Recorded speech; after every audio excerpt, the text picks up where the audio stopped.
প্রিয় বন্ধুরা, ডিবিডি লিঙ্কের ব্যাপারে আজকে আমি সতর্কতাও বলবো এবং ডিবিডি লিঙ্ক কীভাবে করবেন সেটাও দেখিয়ে দেবো।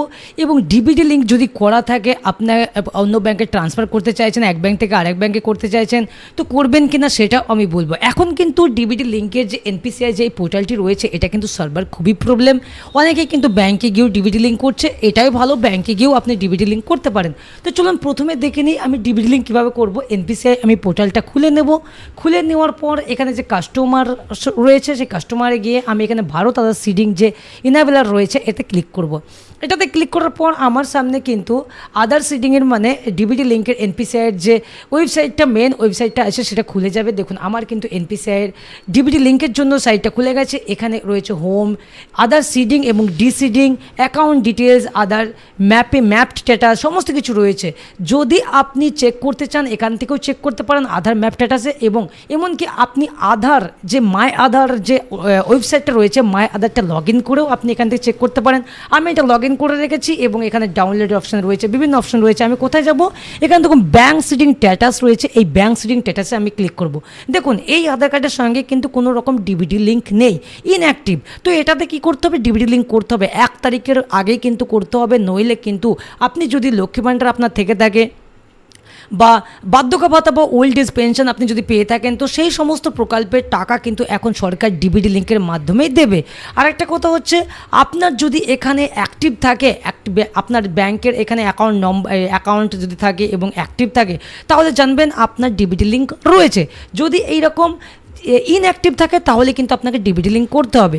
যদি মনে করেন আমার ইন্ডিয়ান ব্যাংক ডিবিডি লিঙ্ক রয়েছে, আমি বর্তমানে পাঞ্জাব ন্যাশনাল ব্যাংকে করতে চাইছি, যে সাইডের যে প্রবলেম এখন, আপনার যে ব্যাংকে রয়েছে সেই ব্যাংকে আমি বলবো থাক, আপনি এই মাসটা থাক, সামনের বারে আপনি যখন টাকা পাঠানোর মানে টাকা ঢোকার টাইম আসবে তার আগে আপনি চেঞ্জ করে নেবেন। নইলে এখন যদি আপনি এক ব্যাংক থেকে আরেক ব্যাংকে ট্রান্সফার করতে চান, তাহলে কিন্তু অনেক ক্ষেত্রে আপনি নিজে করুন বা সাইবার ক্যাফে কিন্তু করতে গিয়ে কী হচ্ছে, আপনি এখানে আসুন, এখানে দেখুন এখানে আধার যে সিডিং এবং ডিসিডিং রয়েছে। আপনার যদি এক ব্যাংকে অলরেডি সিডিং হয়ে রয়েছে, ডিবিডি লিঙ্ক রয়েছে, তারপরেও ওনারা কী করছে, আরেক ব্যাংকে ট্রান্সফার করার জন্য ডিসিডিং করছে। ধরুন ডিসিডিং করে দিল, প্রথম আপনার ইন্ডিয়ান ব্যাংক থেকে ডিসিডিং করছে, তারপর আপনার ওই ব্যাংক থেকে পাঞ্জাবে সিডিং করবে, তাই না, ডিবিডি লিঙ্ক করবে। তো সেই ক্ষেত্রে ডিসিডিং করে যদি আপনার ইন্ডিয়ান ব্যাংক থেকে ডিসিডিং হয়ে গেল, একেবারে কিন্তু আপনার ডিবিডি লিঙ্ক কিন্তু কেটে গেল।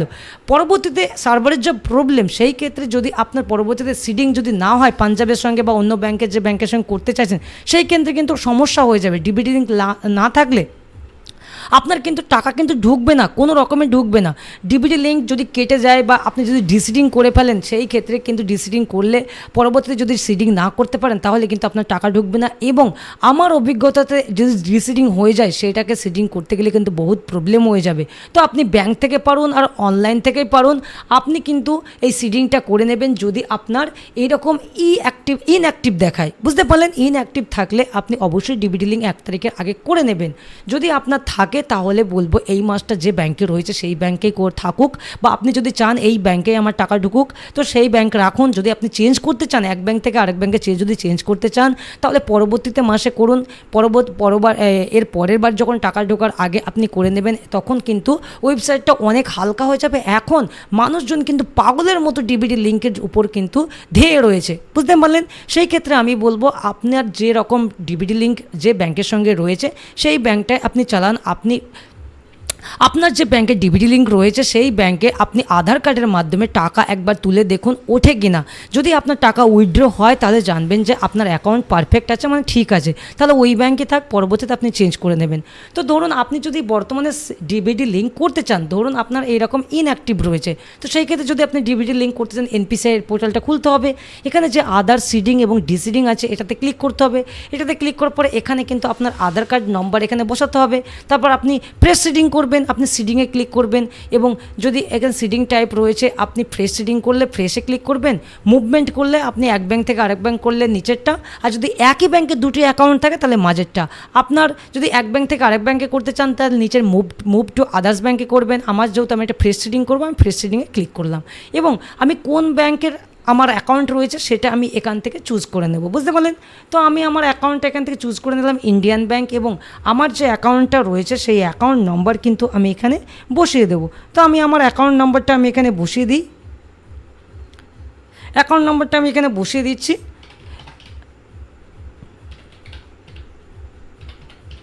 তারপর এখানে আবার আমি অ্যাকাউন্ট নাম্বারটা বসিয়ে দেবো, দুবার অ্যাকাউন্ট নাম্বার বসাতে হবে, কনফার্ম করাতে হবে একবার অ্যাকাউন্ট। আমি অ্যাকাউন্ট নাম্বারটা বসিয়ে দিচ্ছি। তারপর কি করব, নিচে আসবো এবং এখানে চেকবক্সে ক্লিক করে আমি এখানে যে ক্যাপচাটি যেমন রয়েছে আমি সেমন মেরে আমি এখানে ক্যাপচাটি বসিয়ে দেবো 0284। আচ্ছা, বসে দিলাম। তারপর কী করবো, সাবমিটে ক্লিক করবো। সাবমিটে ক্লিক করার পর এখানে টার্মস অ্যান্ড কন্ডিশন আসবে, এটাতে পুরো একদম নিচে আসবেন, নিচে দেখবেন আই অ্যাগ্রি অ্যান্ড কন্টিনিউ রয়েছে, এটাতে ক্লিক করতে হবে। তারপর আপনার আধার কার্ডের সঙ্গে যে মোবাইল নাম্বার লিঙ্ক রয়েছে তাতে একটা ওটিপি যাবে, সেই ওটিপিটা কিন্তু এখানে আপনাকে বসে দিতে হবে। তাই আমি বসে দিলাম। এবার আমি কনফার্মে ক্লিক করব। কনফার্মে ক্লিক করার পর একটুখানি টাইম নেবে এবং এখানে আসবে প্রেস টু ওকে বাটন। তো আপনার ডিবিটি লিঙ্ক যদি আপনি ইন্ডিয়ান ব্যাঙ্কে করতে চান তাহলে কনফার্ম করুন। তো আমি কনফার্মে ক্লিক করলাম। তো কনফার্মে ক্লিক করার পর এখানে আরেকটু টাইম নেবে এবং সার্ভারে কিন্তু খুবই প্রবলেম, যদি হয়ে যায় খুবই ভালো, না হলে আরেকবার ট্রাই করবেন ফ্রেশ সিডিংয়ে গিয়ে আমি যেভাবে করছি। যদি আপনার ইনঅ্যাক্টিভ থাকে, কোনো রকম ডিবিটি লিঙ্ক যদি না থাকে, তো দেখুন এখানে টাইম নিচ্ছে, ঘুরছে। তো সার্ভারের যে প্রবলেম এখন কিন্তু খুবই সমস্যা। দেখুন এখানে কী বলছে, there seems to be a connectivity issue our server, please try after some time. পরে আবার আমাকে চেষ্টা করতে বলছে, বুঝতে পারলেন।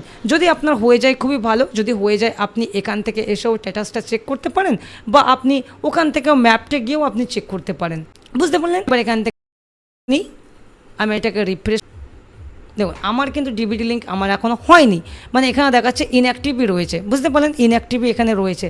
তো আমি যদি এখান থেকেও চেক করতে চান, এখানে যে চেক করতে চাই, তাহলে এখানে আধার যে ম্যাপ স্ট্যাটাস রয়েছে, এই আধার ম্যাপ স্ট্যাটাসে ক্লিক করে আমি এখানে আধার নম্বর বসিয়ে আমি এখানে কি করব, আমি এই ক্যাপচারটা এখানে বসিয়ে দেবো এবং ক্যাপচারে বসানোর পর আমি চেক স্ট্যাটাসে মারবো। আবার আমার আধার কার্ডের সঙ্গে যে ফোন নাম্বার লিঙ্ক রয়েছে তাতে একটা ওটিপি আসবে, সেই ওটিপিটা আমি এখানে বসিয়ে দেবো এবং কনফার্মে ক্লিক করব। কনফার্মে ক্লিক করার পর এখানে দেখুন সার্ভারের খুবই প্রবলেম। তো আপনারা বারবার ট্রাই করবেন, ট্রাই করার পর হয়তো হয়ে যেতে পারে। যদি না পারেন তাহলে কি করবেন, অনলাইন থেকে না পারলে আপনি আপনার ব্যাঙ্কে গিয়ে সিডিং করে নিন, ডিবিটি লিঙ্ক করে নিন, ওখানে ফর্ম দেবে, ফর্মটা ফিল আপ করে আপনি জমা করে দেবেন, তাহলে কিন্তু ডিবিটি লিঙ্কটা কমপ্লিট হয়ে যাবে। 1 তারিখের আগে কিন্তু আপনাকে ডিবিটি লিঙ্ক করতে হবে। যদি আপনার থেকে যায় ডিবিটি লিঙ্ক, আপনি যখন ট্র্যাকার চেক করছেন এখানে অ্যাক্টিভ রয়েছে এবং ব্যাংকের অ্যাকাউন্ট শো করছে, তাহলে জানবেন আপনার ডিবিটি লিঙ্ক রয়েছে, আপনাকে চেঞ্জ করার বা কোনো কারণ নেই। যদি আপনি চান যে আমার এই ব্যাংকটা থেকে অন্য ব্যাংকে ট্রান্সফার করব, তো এইবার আপনি এই দফাটা রুখে যান, দাঁড়িয়ে যান, পরেরবার আপনি ট্রাই করুন, পরেরবার সার্ভার ঠিক হয়ে যাবে। তো সেই ক্ষেত্রে আমি বলবো আমার একটাই রিকোয়েস্ট, আপনাদের এত হুটোপাটা না করার থেকে আপনাদের যদি অলরেডি এক ব্যাংকে সিডিং হয়ে থাকে সেই ব্যাংকটাতেই থাকুক, আপনারা কোনো রকম হুটোপাটা করবেন না। সার্ভারের যে প্রবলেম, এতে আপনাদের প্রবলেম হতে পারে, একবার ডিসিডিং হয়ে গেলে কিন্তু সমস্যা, বুঝতে পারলেন। তো বন্ধুরা, আমার ভিডিও যদি ইনফরমেটিভ মনে হয় তাহলে অবশ্যই আমার চ্যানেলটাকে সাবস্ক্রাইব করবেন, ভিডিও লাইক শেয়ার করবেন, ভালো থাকবেন, সুস্থ থাকবেন।